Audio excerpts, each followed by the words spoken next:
Mi suegra, Isabel, me consideraba una extraña. La esposa de su hijo, Javier. Pero no familia. Un día, nos dejó fuera de una comida familiar y luego me exigió pagar 1.500 euros. El dinero no me importaba. Me importaba la humillación. Pero ese día, en lugar de callar, saqué mis propias cuentas. Un minuto después de colgar, el email que envié los dejó a todos, en estado de shock. Se arrepentirían de sus palabras y acciones. De eso, estaba segura. Antes de continuar, suscríbete al canal y cuéntanos desde dónde estás escuchando en los comentarios. Mi nombre es Elena. Tengo 42 años y vivo en Sevilla. Durante mucho tiempo, creí que mi trabajo consistía en mantener la paz. En ceder. En sonreír cuando por dentro todo estaba roto. Pero hay días en que una sola gota es capaz de romper el dique más resistente. Y ese día, la gota llegó a través del teléfono. Era un domingo por la tarde. El sol se filtraba por la ventana del salón, y mi hijo Leo jugaba en la alfombra con sus coches. El teléfono sonó. En la pantalla apareció su nombre. Isabel. Mi suegra. Su voz no sonaba enfadada.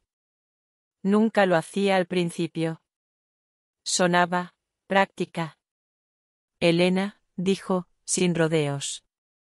Te llamo por una cosa. Esperé en silencio.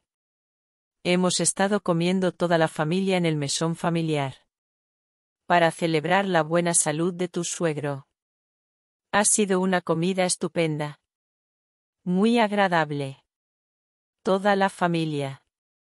Sentí un frío que no tenía nada que ver con la temperatura de la casa.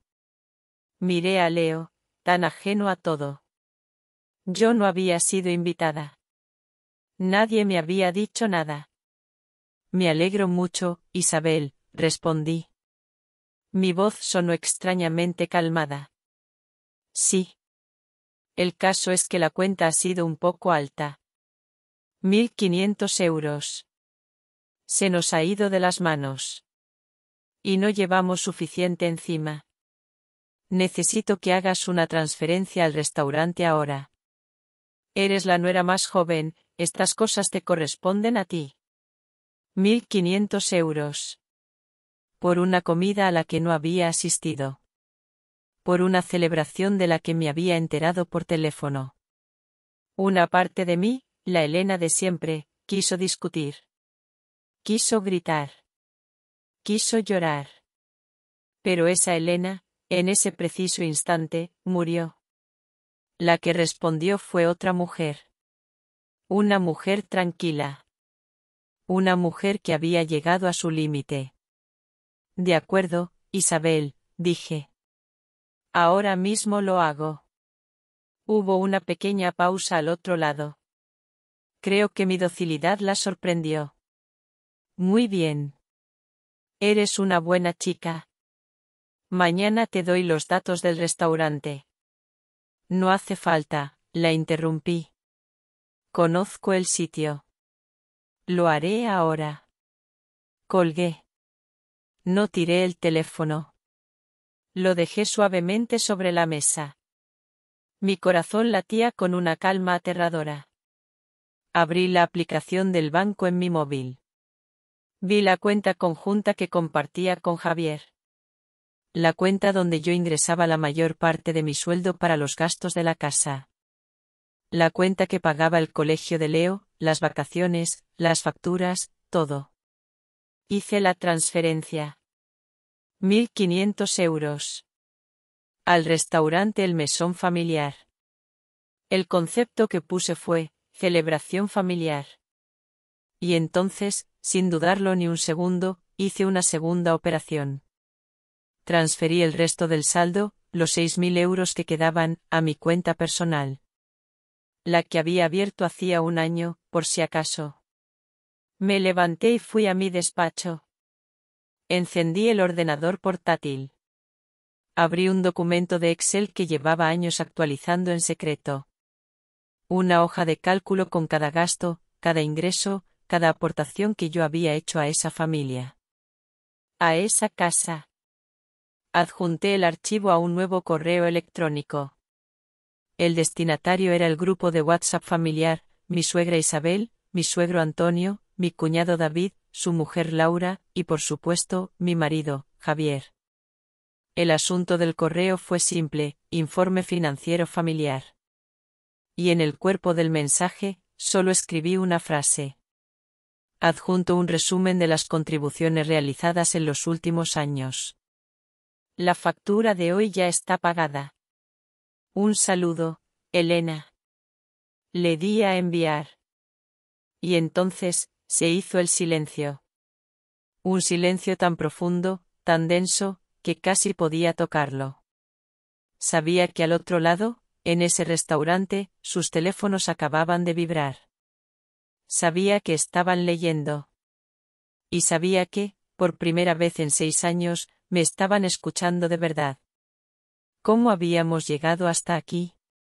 A veces, las historias no empiezan con un grito, sino con un largo, larguísimo silencio. Parte 2. 6 años de silencio. Todo comenzó, como casi siempre, por amor. Conocí a Javier en la universidad. Era un hombre bueno, tranquilo. Su sonrisa tenía la calidez del sol de Andalucía. Me enamoré de su calma, de la forma en que su mano encajaba en la mía. Pensé que esa calma sería mi hogar. Cuando me casé con él, entré en su familia con el corazón abierto. Su madre, Isabel, parecía una mujer tradicional, de las de antes. Al principio, sus consejos me parecían gestos de cariño. Pronto descubrí que no eran consejos. Eran instrucciones. Venía a casa sin avisar. Con la excusa de ver a su nieto, Leo, reorganizaba mi cocina. Movía las especias, cambiaba las tazas de sitio. Y siempre con una sonrisa. Así es como lo hacemos en esta familia, hija. Para que todo esté en su sitio. Su sitio. No el mío. Si salíamos a cenar, comentaba mi ropa. Ese vestido es muy moderno, Elena. A tu edad, quizás algo más clásico. Javier, a mi lado, no decía nada. Solo apretaba mi mano por debajo de la mesa. Cuando llegábamos a casa y yo, con un nudo en la garganta, le decía que su madre me había hecho sentir mal, él siempre respondía lo mismo. Su frase. Su escudo. Mamá es así, Elena. Ten un poco de paciencia, por favor. Y yo tenía paciencia. Por él. Por nosotros. Por la paz. Poco a poco, la paciencia se convirtió en silencio. Aprendí a callar cuando decidía por nosotros a qué playa ir en verano. Aprendí a sonreír cuando criticaba cómo educaba a Leo, diciendo que yo era demasiado blanda. Aprendí a no decir nada cuando, en las cenas de Navidad, se refería a mi trabajo como ese hobby que tienes para mantenerte ocupada. Mi hobby. Soy asesora financiera en una importante empresa. Gano casi el doble que Javier. Pero eso nunca se decía en voz alta. Era un hecho incómodo. Un secreto a voces que todos ignoraban. Con mi sueldo pagamos la entrada del coche nuevo. Con un bonus que recibí, hicimos la reforma de la cocina que ella tanto quería. Con mis ahorros, pagamos ese viaje a Italia para celebrar sus bodas de plata. Nunca pedí un gracias. No lo necesitaba. Pensaba que el amor no se mide en euros, sino en gestos. Pensaba que mi contribución silenciosa era la base que sostenía a nuestra familia. Qué equivocada estaba. Descubrí que mi silencio no era visto como un sacrificio por amor. Era visto como una obligación. Mi dinero no era una ayuda. Era un recurso que les pertenecía. Y yo no era la mujer que sostenía la casa. Era simplemente la que pagaba las facturas. 6 años. 6 años de sonrisas forzadas. De palabras no dichas. De tragarme mi orgullo para no crear un conflicto. 6 años construyendo un hogar sobre la arena, sin darme cuenta de que la marea llevaba mucho tiempo subiendo. Y esa tarde, con esa llamada, la marea por fin me llegó al cuello. Parte 3. La promesa rota. El punto de inflexión, el momento en que la primera grieta profunda apareció en la pared, no fue por una discusión. Fue por una promesa. La promesa de una llave. Vivíamos en un piso en el barrio de Triana. Un piso que pertenecía a los padres de Javier. Cuando nos casamos, nos lo cedieron, pero seguía teniendo una pequeña hipoteca pendiente. Durante los primeros años, la pagábamos a medias. Hace 3 años, recibí una bonificación muy importante en mi trabajo. Una cantidad considerable por cerrar un gran acuerdo. Lo primero que pensé fue en nuestra casa. En nuestro futuro. Esa noche, senté a Javier en el sofá. He pensado una cosa, le dije, ilusionada. Con este dinero, podemos liquidar la hipoteca del piso. Dejarla a cero. Y así, será nuestro de verdad. A Javier se le iluminó la cara. Me abrazó. Elena, eso sería increíble. Increíble. Al día siguiente, hablamos con su padre. Antonio es un hombre callado, de pocas palabras. Siempre a la sombra de Isabel. Pero es un hombre justo. Escuchó mi propuesta y asintió lentamente. Es una buena idea, dijo. Y es justo que, si tú haces eso, el piso se ponga también a tu nombre. A nombre de los dos. La promesa estaba hecha. Ante mi marido y mi suegro. Me sentí feliz. Sentí que, por fin, me veían. Que me reconocían como una parte fundamental de esa familia. Una semana después, hice la transferencia. Pagué el último céntimo de la hipoteca. El gestor del banco nos felicitó. Sentí un alivio inmenso. Pero los meses pasaban. Y el cambio de nombre en la escritura nunca llegaba. Al principio, las excusas eran razonables. Ahora no es buen momento, con los impuestos, decía Isabel. Hay que mirar bien los papeles, no hay prisa, añadía. Javier, como siempre, me pedía paciencia. Mamá se encarga de todo, Elena. Tú confía. Pero yo ya no confiaba. Un día, decidí hablar directamente con ella. La encontré sola en la cocina. Se lo pregunté con toda la calma que pude reunir. Le recordé la promesa. Isabel dejó de cortar las verduras. Me miró. Y por primera vez, no hubo sonrisas. No hubo disimulo. Solo hubo una frialdad afilada como un cuchillo. Mientras yo viva, dijo, y su voz era dura como el mármol, los bienes de la familia son de la familia. No de extraños. Extraños. La palabra resonó en mi cabeza. Se quedó flotando en el aire de la cocina. Después de todo lo que había hecho, después de cada sacrificio, de cada silencio, de cada euro, seguía siendo una extraña. Miré a Javier, que acababa de entrar y lo había oído todo. Le supliqué con los ojos.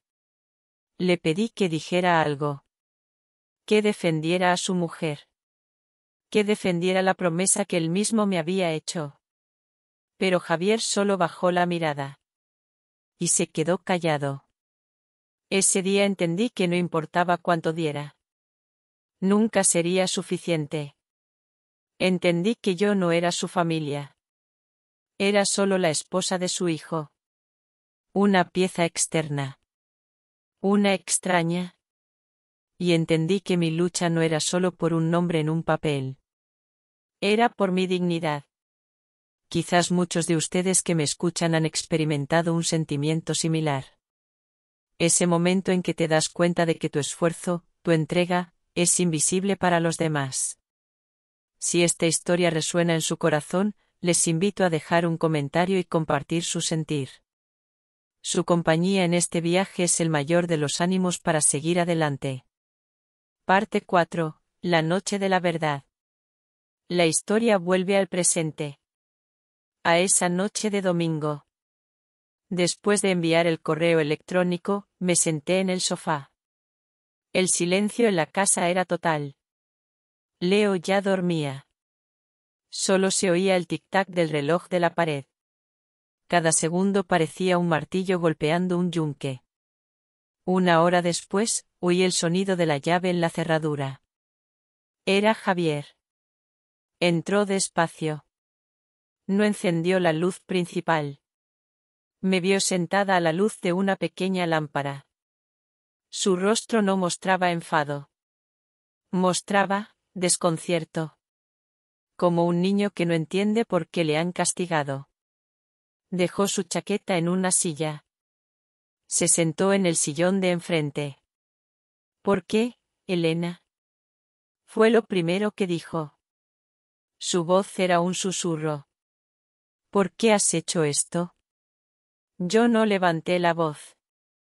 Lo miré directamente a los ojos. No he hecho nada, Javier. Solo he hecho mi trabajo. He presentado un informe financiero. La verdad es esta. Él negó con la cabeza. Podrías habérmelo dicho a mí. Podríamos haberlo hablado. ¿Hablar? Respondí. Y sentí como algo dentro de mí, algo que llevaba mucho tiempo dormido, se despertaba. Llevamos 6 años hablando, Javier. Y tu respuesta siempre es la misma, ten paciencia. Se me ha acabado la paciencia. Saqué mi teléfono y abrí la hoja de cálculo que les había enviado. No se la enseñé. Solo empecé a leer en voz alta, con la misma voz neutra que uso en mi trabajo. Año 2017. Viaje a las Canarias. Pagado íntegramente con mi tarjeta. 3.200 euros. Año 2019.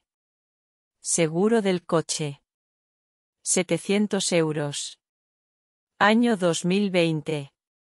La ortodoncia de tu sobrino, porque David y Laura no llegaban. 2.500 euros. ¿Sigo? Javier se hundió en el sillón. Su cara estaba pálida. No sabía lo del sobrino, murmuró. Claro que no lo sabías, dije. Porque tu madre me lo pidió a mí.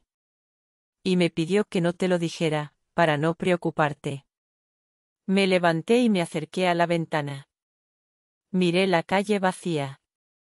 Estoy cansada, Javier. Cansada de ser la proveedora invisible. La que soluciona los problemas en la sombra mientras tu madre se lleva el mérito. Me giré hacia él. Así que, a partir de hoy, las cosas van a cambiar. Nuestras finanzas estarán completamente separadas.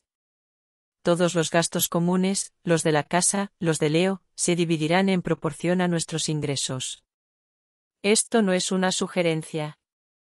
Es un hecho. Javier me miró. Y por primera vez, vi miedo en sus ojos. Miedo de verdad.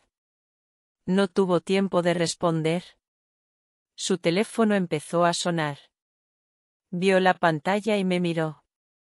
Es mi hermano, David. Le hice un gesto para que contestara. Puso el altavoz. La voz de David sonaba nerviosa. Javier, ¿qué demonios ha pasado? Mamá está que echa humo. Dice que mañana tenemos que hacer una reunión familiar. Urgente. En mi casa. Dice que Elena tiene que estar allí. Javier colgó. El silencio volvió a caer sobre nosotros, más pesado que antes. Tienes que ir, dijo él, casi suplicando. Tienes que arreglar esto. Lo miré. Y le respondí con la misma calma con la que había empezado todo. Oh, iré. No te preocupes. Pero no voy a arreglar nada. Voy a dejar las cosas claras. De una vez por todas. La casa de David y Laura, mi cuñado y mi cuñada, era el escenario de lo que mi suegra había llamado reunión familiar urgente. Para mí, era un tribunal. Un juicio donde yo era la acusada, y la jueza ya había dictado sentencia antes de escuchar el primer alegato. Llegué sola. La puerta ya estaba abierta, un detalle que me pareció una invitación fría, casi un descuido deliberado. Desde el recibidor, pude escuchar el murmullo de voces. Voces que se callaron de golpe al verme aparecer. No había sonrisas de bienvenida. No había ese «hola, ¿qué tal?», que se dice por costumbre. Solo un silencio denso. Un silencio cargado. Mi suegra, Isabel, ocupaba el centro del sofá principal, como una reina en su trono. Su vestido, aunque de casa, parecía más formal que el de Laura, quien estaba de pie junto a David, ambos con expresiones tensas. Mi suegro, Antonio, estaba sentado en una butaca de un rincón, con la mirada perdida en el marco de una fotografía de paisajes. Javier, mi marido, estaba hundido en una silla de madera, algo apartado, con la cabeza gacha, como si quisiera desaparecer. Me pregunto si deseaba que yo desapareciera también. Nadie me saludó. Ninguno de ellos. Ni una mirada directa. Excepto Isabel, claro. Sus ojos, afilados como cuchillas, se clavaron en mí. Sentí el peso de su odio, de su orgullo herido. Pero yo ya no era la Elena de antes. La Elena que se encogía. Mantuve la mirada. Avancé hasta el único sillón vacío. Estaba estratégicamente colocado, justo enfrente de Isabel. Me senté con calma. Junté mis manos en mi regazo. No dije nada. Solo esperé. Dejé que el silencio hablara por sí mismo. Que la incomodidad creciera. Fue Isabel quien no pudo soportarlo más. Su voz se elevó, dura, cargada de una ira fría que no necesitaba gritos para sentirse gélida. Así que has venido, dijo, sin rodeos, con una pausa que quiso ser un dardo. Después del espectáculo de ayer. Después de la humillación que nos has hecho pasar. No respondí. Solo la miré. Dejé que hablara. Dejé que vaciara toda la bilis que llevaba dentro. ¿Qué pretendes, Elena?, continuó, y su voz empezó a cobrar un tono más elevado. ¿Romper esta familia? ¿Poner a mi hijo en mi contra? ¿Dejarnos en ridículo a todos, en el barrio, con los vecinos, con la gente que nos conoce? Después de todo lo que hemos hecho por ti. Te acogimos en nuestro hogar, te dimos un techo. Desagradecida. Eso es lo que eres. Una completa desagradecida. Cada palabra era un golpe. Un martillazo seco. Pero yo no sentía el impacto directo. Era como si mi cuerpo se hubiera vuelto de piedra. O, quizás, como si ese dolor ya me fuera demasiado familiar. Observé a mi alrededor. Laura bajó la vista al suelo, como si éste tuviera de repente el secreto más fascinante. David se movió inquieto, casi con ganas de salir corriendo de la habitación. ¿Y Javier? Javier se encogió aún más en su silla, sin levantar la vista. Su silencio. Siempre su silencio.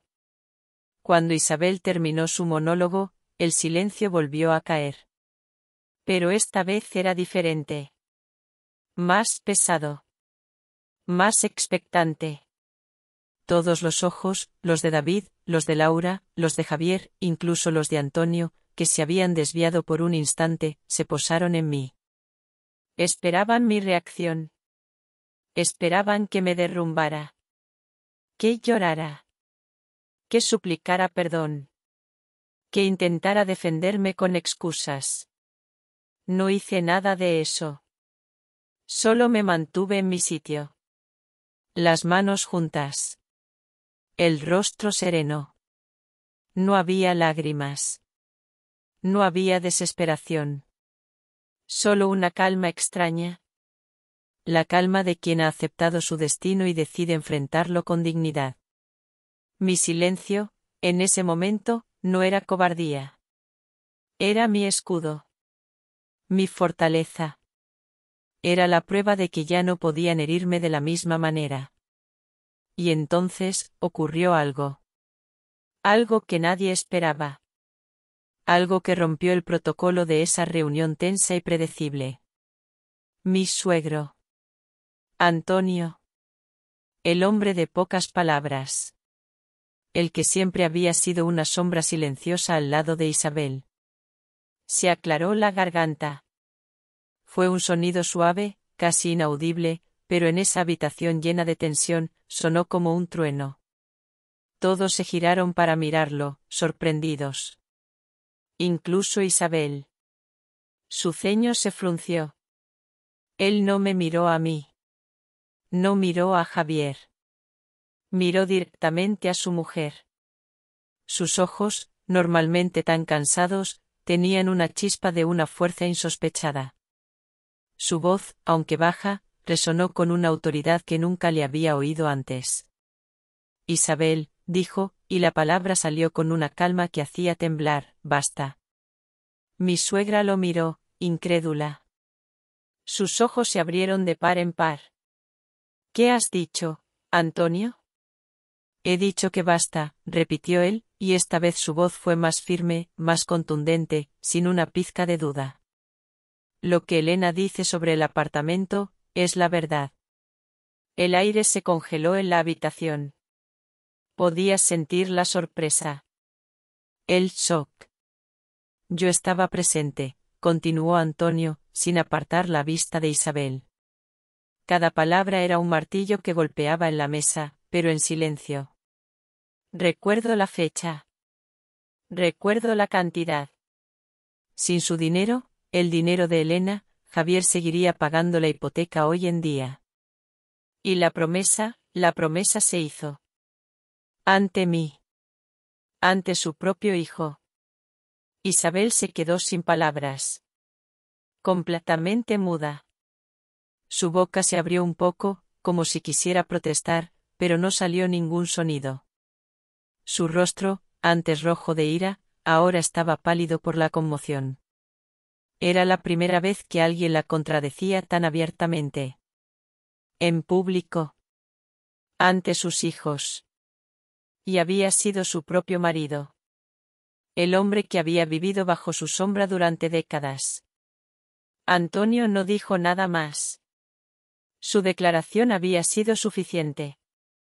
Volvió a hundirse en su butaca, a mirar su punto invisible en la pared. Pero ya lo había dicho todo. Su verdad había sido pronunciada. Yo no sentí una victoria eufórica. No sentí alegría. Solo sentí el peso de la verdad, que por fin había encontrado una pequeña grieta por la que salir a la luz. La verdad es una cosa tozuda. Siempre encuentra su camino. La reunión, en ese momento, había terminado. Nadie más habló. La dignidad de Isabel había quedado hecha añicos, expuesta. Su poder, basado en el engaño y la manipulación, había sido cuestionado por la fuente más inesperada. Y aunque sabía que la guerra estaba lejos de acabar, yo sabía que, esa tarde, en ese tribunal improvisado, había ganado la primera batalla. No con gritos, sino con la palabra justa de un hombre bueno. La batalla de la verdad. Después de aquella tarde en casa de David, se instaló un silencio extraño. No era la calma que precede a la paz, sino la que anuncia una nueva batalla. Lo sentía en el aire de mi propia casa, en los pasillos de mi trabajo, incluso en el parque con Leo. Isabel, mi suegra, ya no me llamaba para recriminarme. No me encontraba por casualidad en el supermercado para lanzarme alguna indirecta sobre mis horarios o la educación de mi hijo. había desaparecido del mapa de confrontación directa. Pero la sentía.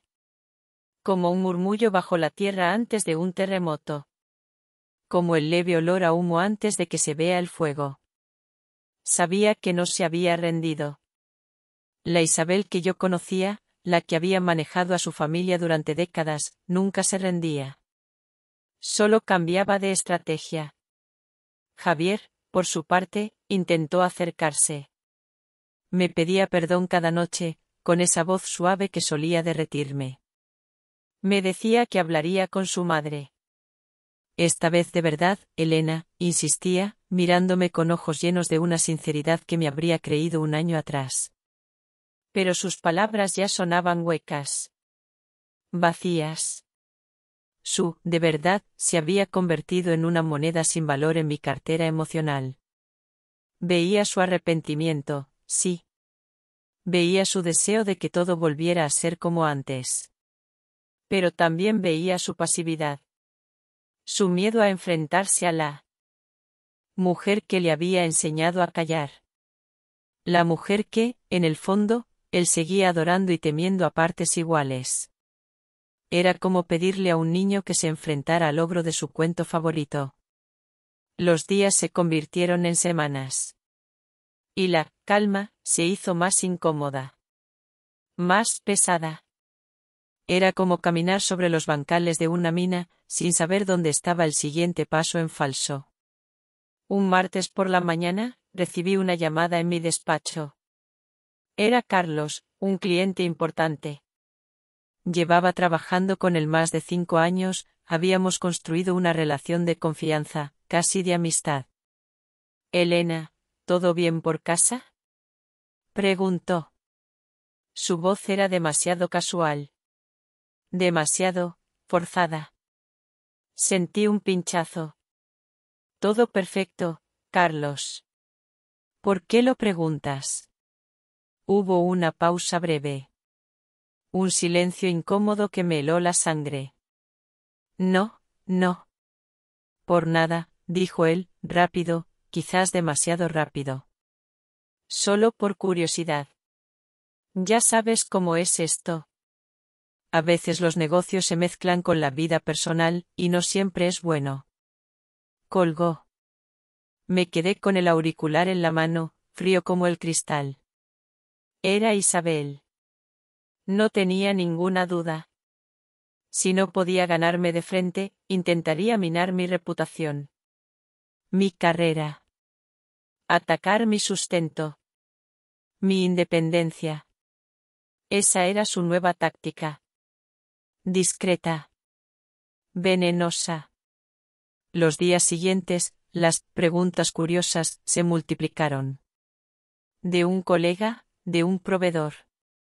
No eran directas. Eran susurros.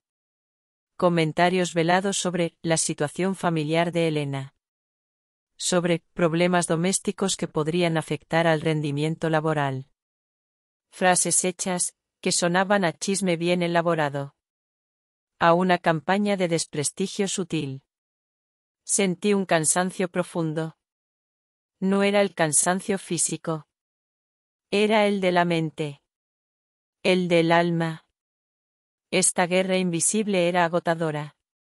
No bastaba con defender mi hogar. Ahora tenía que defender mi nombre. Mi profesionalidad. Mi futuro. Una tarde, mientras recogía a Leo del colegio, mi teléfono vibró. Era Laura, mi cuñada. No había hablado con ella desde la reunión en su casa. Su voz sonaba diferente. Baja. Temerosa. Elena, comenzó, con una voz que apenas podía oír. Te llamo para avisarte. Esperé en silencio. El sonido del parque de niños era un contraste brutal con el tono de su voz. ¿Mi suegra?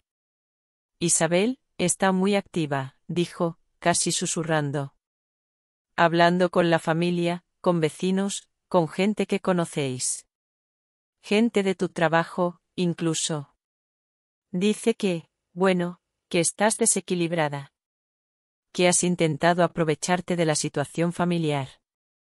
¿Qué quieres dividir el patrimonio? Sentí un escalofrío que me recorrió la espalda. Desequilibrada. Esa palabra. La usaba como un arma. Como un veneno lento. Era su forma de anular mi credibilidad. Mi voz. Gracias, Laura, dije. Lo valoro. De verdad. Yo, no quería firmar nada, tartamudeó ella, y sentí que estaba a punto de echarse a llorar. Pero la presión, ya sabes cómo es. David también está muy presionado. Isabel está muy enfadada. Dice que le has quitado el honor. Colgué. Entendí que Isabel no jugaba limpio. No quería el apartamento.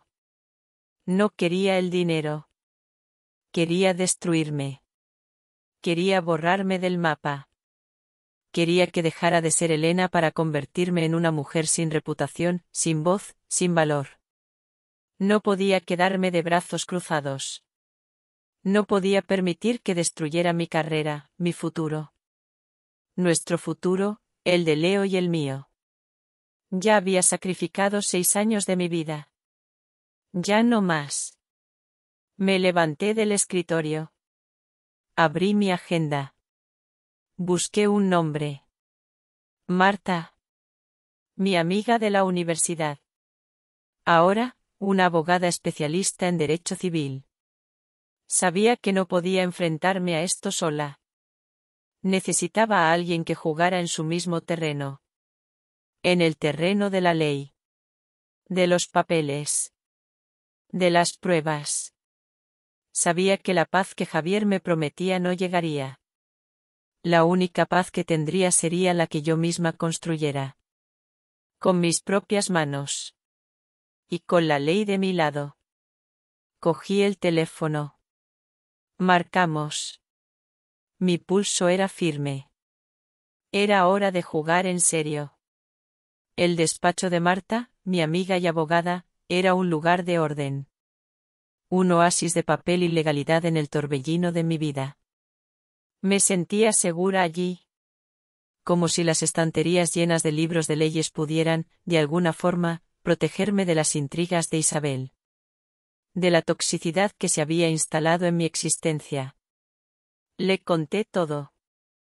Desde el incidente del restaurante, esa noche que lo cambió todo, pasando por la reunión familiar y la inesperada intervención de Antonio, hasta las llamadas sospechosas de mis clientes y las insinuaciones, a media voz, de Laura. No me interrumpió. Escuchó con esa atención que solo tienen los buenos profesionales. Los que saben que cada detalle, por insignificante que parezca, es una pieza clave en el rompecabezas. Cuando terminé mi relato, Marta se recostó en su silla giratoria, entrelazando sus dedos sobre la mesa de madera. Su mirada era seria. Reflexiva. Elena, tus preocupaciones son más que fundadas, dijo con calma. Tu suegra está librando una guerra de desgaste. Un ataque a tu reputación y, por extensión, a tu capacidad profesional. Quiere aislarte. Quiere quitarte credibilidad. Asentí. Sentí un nudo en el estómago. La idea de que mi carrera, por la que tanto había luchado, pudiera ser dañada por los resentimientos de una mujer, me revolvía por dentro. Era injusto. Era cruel. Pero no estamos indefensas, continuó Marta. Tenemos que actuar con inteligencia. Primero, necesitamos recopilar todas las pruebas de tus contribuciones financieras al apartamento. Extractos bancarios. Recibos de reformas. Cualquier factura que demuestre tu inversión. Todo lo que te pedí que me trajeras. Le pasé una carpeta abultada. Dentro, tenía copias de todas mis transferencias a la cuenta conjunta. Los recibos de materiales para la reforma de la cocina, esa que Isabel tanto había elogiado como un capricho necesario. Las facturas del colegio de Leo. Los pagos del seguro del coche. Años de trabajo silencioso. Años de esfuerzo. Ahora, convertidos en pruebas legales. En armas. Marta revisó los documentos con rapidez. Sus ojos se movían de una línea a otra, absorbiendo cada cifra. Hasta que mi mirada se detuvo. En una línea. Una transferencia. Una suma importante. 2.000 euros. Hacia una empresa que yo no conocía. Soluciones Integrales del Guadalquivir, S.L. Marta, dije, mi voz apenas un susurro. La tranquilidad de la oficina se rompió con el temblor de mi voz. ¿Qué es esto? Marta se inclinó sobre la pantalla. Sus ojos siguieron mi dedo. Un pago. 2.000 euros. El nombre de una empresa desconocida. ¿Tú hiciste este pago, Elena? Preguntó. No, respondí, mi voz ahora era apenas un aliento. Nunca. Marta revisó la fecha. La referencia. El tipo de operación. La transferencia se hizo desde la cuenta conjunta. Tu nombre no aparece como ordenante. El silencio que siguió fue diferente. Más profundo. Más personal. Un silencio que no hablaba de mi suegra. Ni de la familia de Javier. Sino de algo mucho más íntimo. De algo que me golpeaba en el centro de mi propia vida. Marta levantó la vista. Me miró a los ojos. Sus palabras no fueron necesarias. Su mirada ya lo decía todo. La verdad se dibujaba en su expresión. Entonces, ¿quién?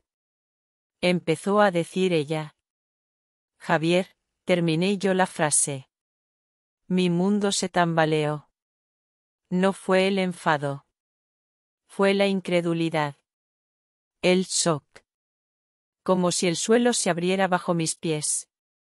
Como si la última roca sólida en la que me apoyaba, de repente, se desmoronara. La guerra que creía estar librando contra mi suegra, ahora revelaba un enemigo que nunca hubiera imaginado. Un enemigo dentro de mi propia casa. Me sentí petrificada en la oficina de Marta, el extracto bancario en mi mano BNG Tachi. Una guerra que pensé era con mi suegra, ahora revelaba un enemigo que nunca hubiera imaginado. Si todavía me escuchan hasta aquí, por favor, ayúdenme comentando un o una abajo, para saber que aún hay compañeros de viaje en este recorrido. Su presencia es el mayor aliento para que les cuente la última parte de esta historia en el canal Corazones de Millonarios. Esa noche, cuando Javier llegó a casa, el aire estaba tan denso que casi me ahogaba. Había una presión en el pecho que no me dejaba respirar con normalidad. Leo ya dormía en su habitación, ajeno a la tormenta que se avecinaba. No encendí las luces. La penumbra del salón me parecía el escenario adecuado para la verdad que iba a ser revelada. Una verdad fría y oscura. Javier me vio sentada en el sofá, con el extracto bancario en mi mano, a la luz tenue de una lámpara auxiliar. No hizo falta decir nada. Supe que él sabía.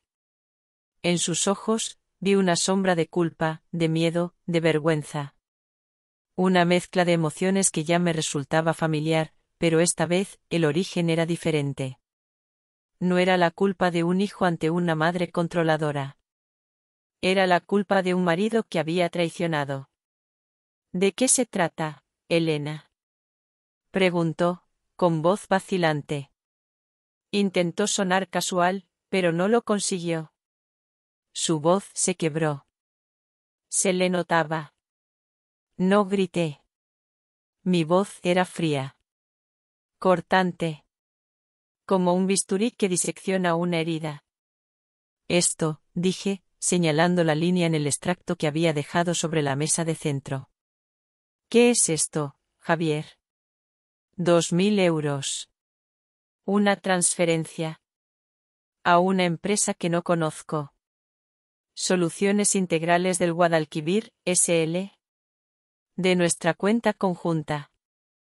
De la cuenta donde yo ingreso la mayor parte de mis ingresos. Él palideció. Se sentó en el sillón de enfrente, evitando mi mirada. No podía sostenerla. No la sostenía nunca cuando la verdad era incómoda.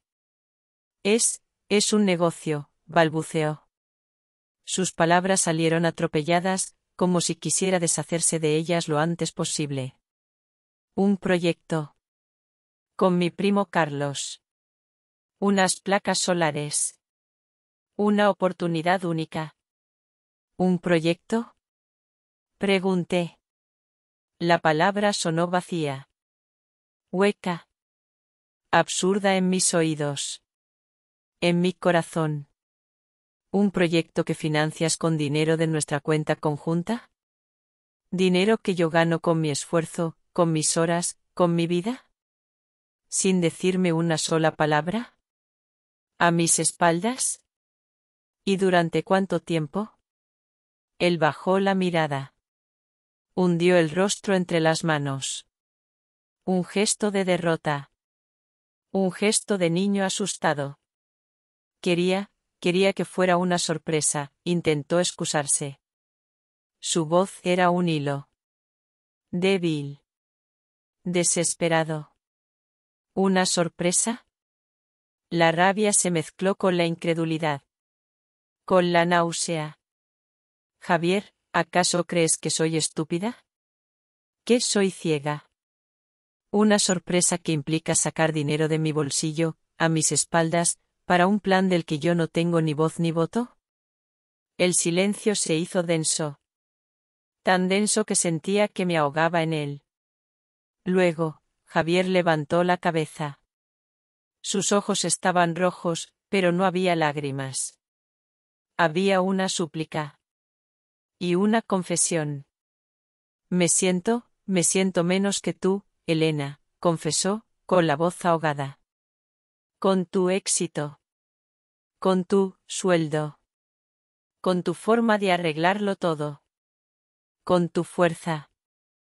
Necesitaba hacer algo por mí mismo. Algo que fuera mío. Que me hiciera sentir importante. Sentí un escalofrío que me recorrió la espalda. Menos. Esa era la palabra. La justificación. Su sentimiento de inferioridad era la excusa para su deslealtad. Su cobardía. ¿Y para eso, me engañas? ¿Me traicionas? Dije. Mis palabras no eran un grito. Eran piedras cayendo. Una a una. Directas al corazón. Cada una, un trozo de nuestra historia que se desprendía. Usas el dinero que yo aporto a esta familia, que yo misma puse para proteger esta casa de tu propia madre, para un plan secreto a mis espaldas. Esto no es debilidad, Javier. No. Esto es vileza. Él intentó tocarme la mano. La aparté. Su tacto, antes reconfortante, ahora me quemaba. Me quemaba la piel. Me quemaba el alma. Me cansé de que tu madre me pisoteara, Javier. Me cansé de tu silencio. De tu pasividad. Pero nunca pensé que el golpe final vendría de ti. De la persona en la que más confiaba. De la persona que juró amarme y protegerme. Las lágrimas empezaron a caer por mis mejillas. No eran lágrimas de rabia. Eran de desolación. De la pérdida de algo irrecuperable. De la muerte de una esperanza. La esperanza de un futuro juntos. Mi guerra ha terminado, dije, y mi voz se quebró un poco, a pesar de mis esfuerzos. Pero no porque haya ganado a tu madre. Sino porque he perdido mi propio matrimonio. He perdido la fe en ti. Javier se derrumbó en el sofá. Hundió la cabeza entre las manos. Lloró. Lloró por el matrimonio que se desmoronaba ante sus ojos. Lloró por el hombre débil que había sido. Por sus errores. por lo que había perdido. Pero sus lágrimas ya no me conmovían. El dique se había roto. Y el río de mi amor se había secado. No quedaba nada. Solo el lodo de la desconfianza. Me levanté. Fui a nuestra habitación. Saqué la maleta grande que guardaba en el altillo. No lo hice con rabia. No lo hice con prisa. Lo hice con una calma serena. Una calma fría. Metí ropa para Leo y para mí. Lo más esencial. Lo más importante. Lo único que me quedaba. Javier se acercó, con la cara mojada de lágrimas. Con los ojos rojos. Desechó. ¿A dónde vas? Preguntó, suplicante. A casa de mi madre, respondí. Necesito tiempo. Necesito pensar. Necesito respirar. Necesito curar esta herida. Y tú también lo necesitas. Piensa en qué familia quieres tener. La que teníamos aquí. O la que tienes en tus planes secretos con tu primo. No esperé su respuesta. No hubo más palabras. No había nada más que decir. Cogí a Leo, que dormía plácidamente en su cuna. Lo abracé fuerte. Su calor era el único consuelo en esa noche fría. En esa noche de revelaciones. Y salí de la casa. De mi casa. De la casa que había intentado construir, mantener, defender, durante 6 largos años. Sin mirar atrás. La mañana siguiente, la luz del sol se sentía diferente en el apartamento de mi madre. Leo se despertó con su sonrisa habitual, ajeno a la tormenta que acababa de vivir su madre. Su inocencia era mi ancla. Mi razón para seguir adelante. Su risa, el único sonido que quería escuchar en ese momento. Era mi pequeño faro en la oscuridad. Decidí que no habría más guerras. No más gritos. No más humillaciones. No más veneno. Solo paz. Y para eso, necesitaba un nuevo comienzo. Un divorcio. No era una venganza. No. Era una cuestión de supervivencia. De dignidad. De proteger lo poco que me quedaba y a quien más amaba. Fue un proceso silencioso. Limpio. Sin grandes disputas legales. Javier, por una vez, no opuso resistencia. No tenía argumentos. No tenía la fuerza moral. Parecía haber entendido que ya no había nada que salvar. Que su silencio, su pasividad y su traición habían destruido lo que habíamos construido. El apartamento, el que yo había pagado íntegramente, se acordó que sería mi única propiedad. Mi refugio. El lugar donde podría reconstruir mi vida con Leo. Sin sombras. Sin deudas emocionales. Unas semanas después de presentar los papeles, recibí una llamada. Era Antonio, mi suegro. Su voz sonaba más cansada de lo habitual. Pero a la vez, con esa serenidad que yo ya conocía y valoraba. ¿Podrías venir a tomar un café, Elena? Preguntó. No era una orden. Era una invitación. Una súplica silenciosa. Me sorprendió. Era la primera vez que me llamaba solo a mí. Acepté. Nos encontramos en una cafetería discreta, alejada del bullicio del centro de Sevilla. Antonio no llevaba su sombrero. Se veía más pequeño. Más frágil. Sus manos temblaban un poco al sujetar la taza de café. Las mismas manos que una tarde habían firmado la promesa de una casa. Lo siento, hija, dijo, después de un largo silencio. Miró su taza de café humeante, como si en el vapor se ocultaran todas las palabras no dichas. Todas las verdades que había callado. Lo siento por todo. Por Isabel. Por Javier. Por no haberte podido dar la familia que merecías. Sentí un nudo en la garganta. No era un reproche en su voz. Era una confesión. De un hombre que, al final, había encontrado su voz, aunque fuera tarde. No es culpa suya, Antonio, respondí, sinceramente. Usted siempre fue justo.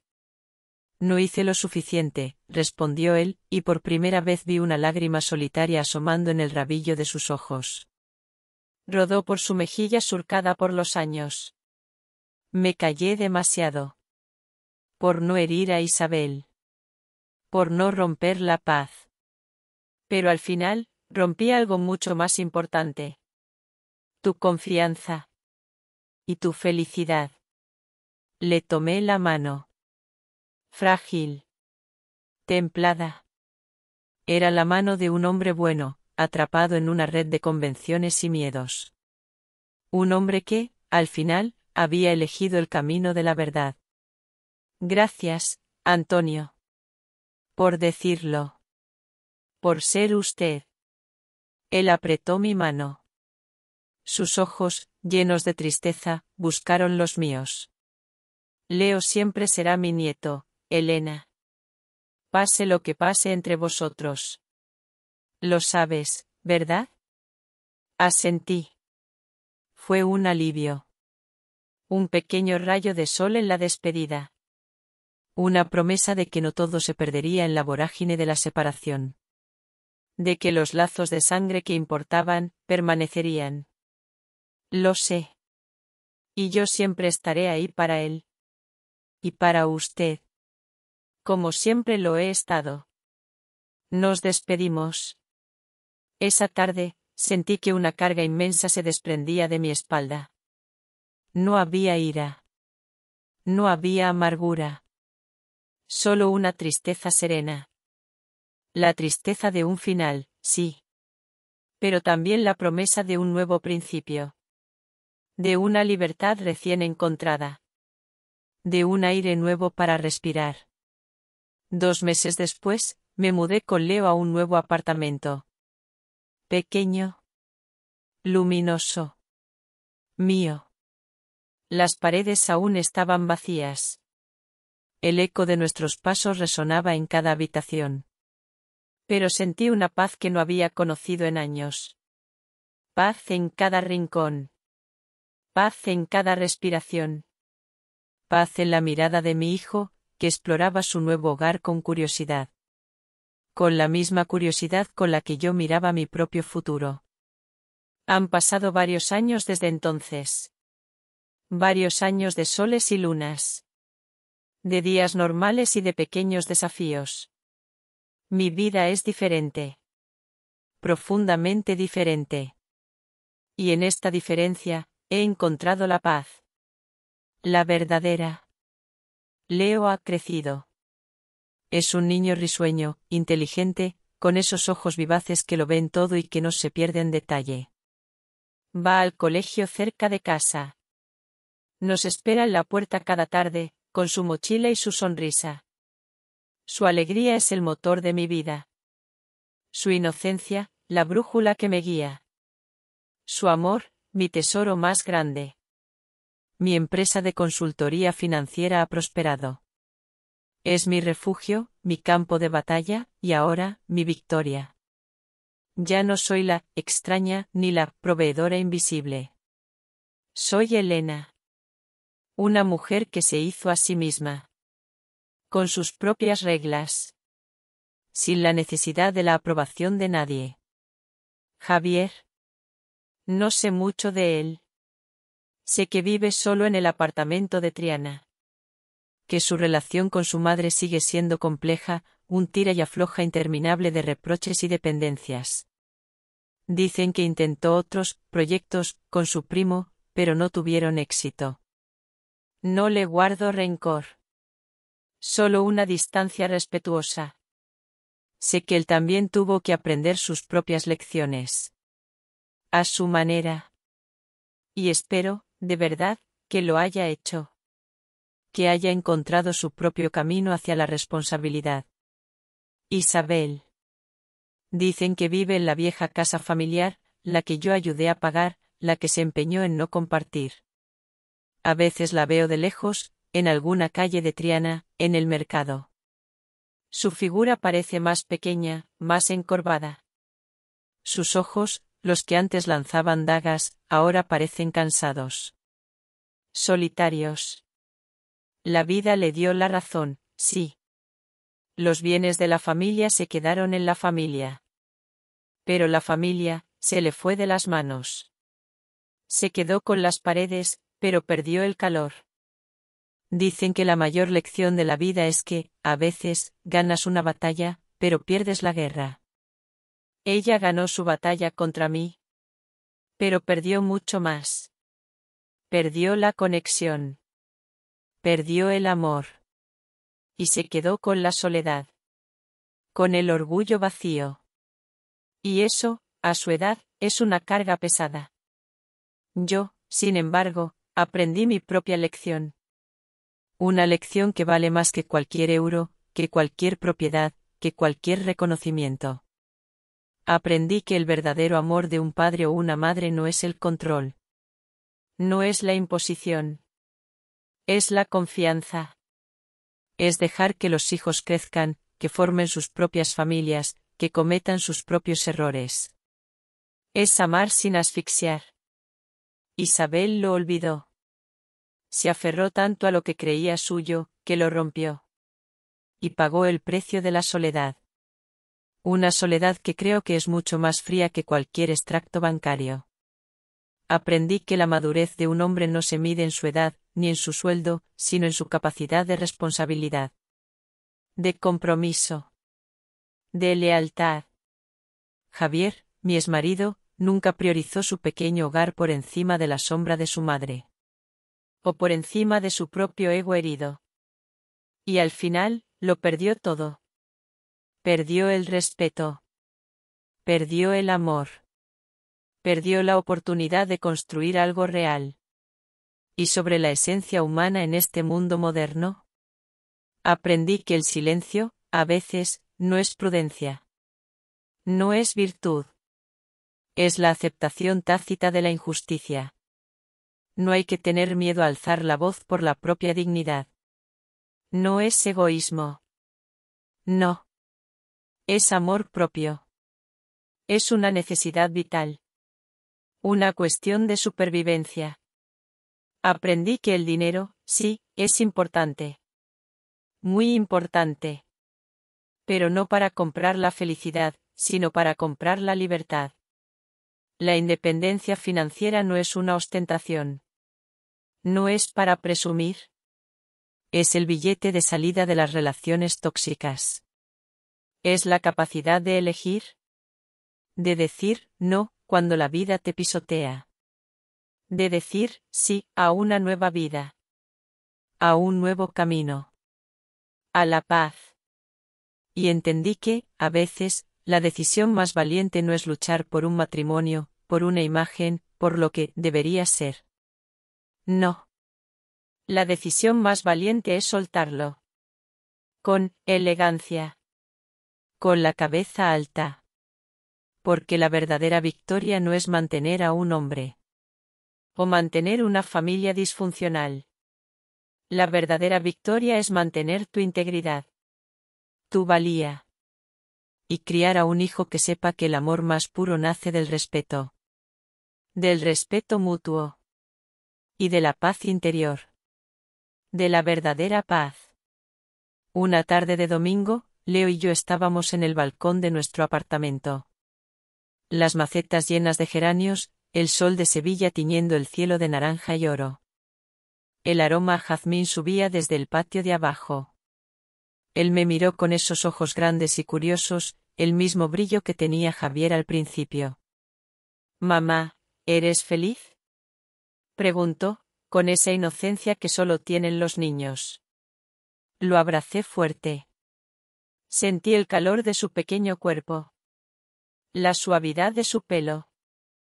Aspiré su aroma a niño. A esperanza.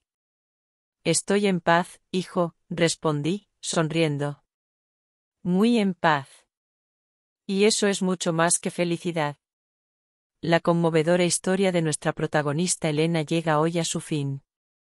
¿Qué piensan ustedes sobre las decisiones que tomó Elena? ¿Habrían actuado de forma diferente si estuvieran en su lugar? Compartan sus reflexiones y sentimientos en la sección de comentarios, leo cada uno de ellos con atención y aprecio. Si esta historia les ha hecho pensar, les ha conmovido o les ha inspirado de alguna manera, no olviden dejar un me gusta, compartirla con alguien a quien crean que también le llegará al alma, y suscribirse al canal Corazones de Millonarios para no perderse las próximas revelaciones de la vida. Nos encontramos en la próxima narración y quién sabe, la próxima vez, quizás sea usted, con su propio corazón valiente, quien encuentre su reflejo en ella.